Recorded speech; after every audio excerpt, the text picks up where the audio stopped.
300 milyon so'mdan beradi. Merkezi Bank'ın qayta moliyalashtirish stavkasidan +4%, 18%dan beradi. Asosiy vositalarni sotib olish uchun 84 oy. Aylanmalarni to'ldirish uchun 36 oy. Birisi 7 yil, birisi 3 yildan beradi. Asosiy vositalarni sotib olish uchun imtiyozli davri 2 yil, 24 oy. Pokolniy naborotlar aylanmalarniki 6 yilcha imtiyozli davri bor. 50 milyon so'mdan bezak beradi, sug'urta bilan. 50 milyondan ortiq qismini likvidlik geri olib qo'yishga zarur bo'ladi. Keyingisi yorqin kelajak sarfi degani bor. 1 milliard so'mdan beradi. Uni yuridik korxona bo'lib ro'yxatdan o'tish kerak. Buni ham shu 7 yillik asosiy vosita sotib olish uchun 7 yillik beradi.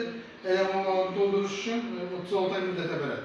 İmtiyaz davrları asosiy vositaniki 7 yilniki 2 yil, aylanmalarniki 6 oy. Buni ham yana ta'sischileri yoshlar bo'lishi kerak, 2 dana yoshlarni ta'sischilikka yoshlar bo'lishi kerak.